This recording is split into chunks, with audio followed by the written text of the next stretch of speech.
매주 목요일 소비자 정보 시간입니다. 이 시간에는 격주로 한국소비자원 대구지원 연결해서 소비자 정보 알아보고 있습니다. 오늘도 한국소비자원 대구지원 김정현 지원장님 전화로 모셨습니다. 연결되어 있습니다. 지원장님 안녕하십니까? 네, 안녕하세요. 오늘은 샴푸바와 관련된 소비자 정보를 말씀해 주신다고요?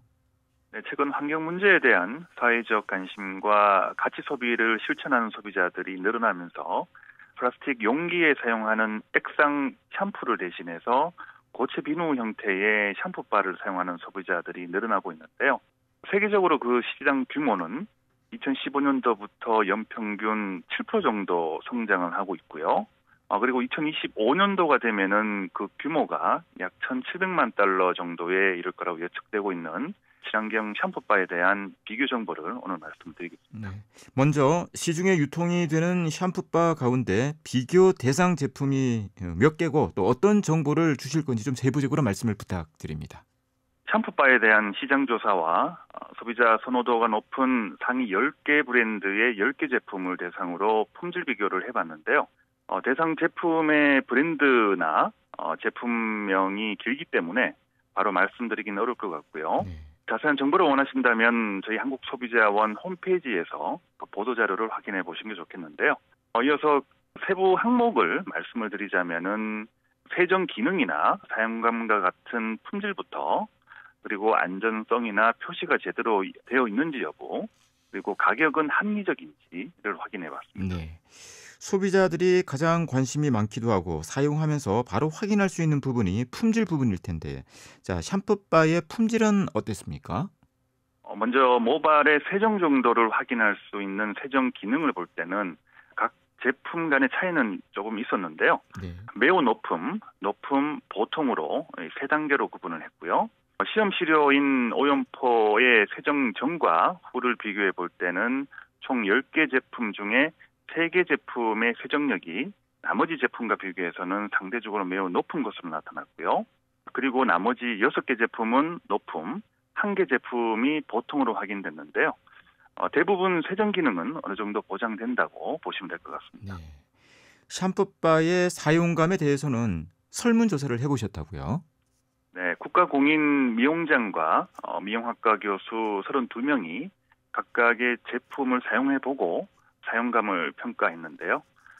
제품에 따라 조금씩 차이가 있었는데요. 전반적인 만족도는 유사했고 대부분 평가는 괜찮았다라고 할 수 있겠는데요. 조금 더 세부적으로 말씀드리자면은 모발을 세정할 때 거품이 발생하는 정도와 헹굼의 정도는 대체로 높게 평가가 됐는데요. 거품량도 많고 잘 헹궈졌다고 합니다. 그리고 모발을 건조한 뒤에 윤기 부분에 대해서도 좋게 평가가 됐고요. 그리고 모발이나 두피의 잔여감도 적어서 높게 평가는 됐지만은 잔여 향에 있어서는 다른 항목과 비교해서는 낮게 평가됐습니다. 네. 샴푸바는 아무래도 액상 샴푸보다는 친환경적인 제품이다 보니까 잔여 향 부분에서 좀 떨어진다고 보여지네요. 앞서 설명해 주신 내용을 종합해 보면 품질 부분에 대해서는 전반적으로 괜찮은 것 같은데, 자, 다음으로 이 소비자들이 좀 안전하게 믿고 사용할 수 있는지 궁금합니다. 어떻습니까? 네, 납이나 니켈, 순과 비소와 같은 사용 한도가 정해져 있거나 사용이 금지되어 있는 중금속 6개 성분과 함께 살균 보존제 8개 성분 등에 대해서 시험을 해봤는데요. 다행히도 제품 전체에서는 안전 기준에 적합한 것으로 확인됐습니다. 네. 이 샴푸바는 소비자들의 피부와 바로 접촉을 하는 제품인데, 자, 알레르기 유발에 대한 표시 사항은 문제가 좀 있었다고요? 네, 알레르기 유발 성분이 그 제품의 0.01%를 초과해서 함유되는 경우에는 성분명을 반드시 표기를 해야 하는데요. 네. 3개 제품에서 표시 기준을 초과해서 검출이 됐지만은 해당 성분명이 표시를 하지 않고 있었습니다. 네. 제품 중에는 산성도를 나타내는 액성이 이 광고 내용과 다른 경우도 있었다고요? 네, 액성은 pH라고도 하고요.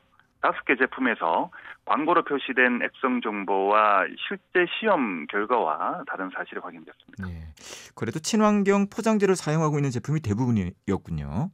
네, 생분해성 합성 수지를 사용하는 한 개 제품을 제외하고는 대부분이 환경 친화적인 포장재를 사용하고 있었습니다. 네. 소비자들의 이 샴푸바 선택에서 품질 다음으로 중요한 부분이 가격일 텐데, 자, 제품별로 가격 차이는 어느 정도 발생을 합니까? 네, 10g당 가격을 비교해 봤고요. 10g당 가장 비싼 제품은 3,455원인 반면에 네. 가장 저렴한 제품은 632원으로 제품 간에 약 5배 이상 가격이 차이가 났었는데요. 그런데 두 제품의 품질을 비교해 본다면은 세정 기능에는 조금 차이가 났었고요. 다른 부분들에 대해서는 차이가 별로 없었기 때문에 개인 선호도에 맞게 선택해서 사용하시면 될 것 같습니다. 그리고 마지막으로 앞서 지적해드린 알레르기 유발 성분이라든지 액성에 대한 표시사항에 대해서는 해당 사업자에게 개선 공고를 하면서 관계 부처에도 통보를 해놓은 사항이니까요. 조만간 개선될 것으로 기대를 하고 있습니다. 마지막으로 소비자분들도 알레르기 유발 성분과 같은 표시사항은 정확하게 확인을 하시고요. 개인에 맞는 제품을 선택해서 사용하시는 게 좋겠습니다. 네. 오늘도 유익한 소비자 정보 고맙습니다. 네, 고맙습니다. 지금까지 한국소비자원 대구지원 김정현 지원장이었습니다. 계속해서 법무법인 효성 소속 배지현 변호사의 법률 칼럼 이어집니다.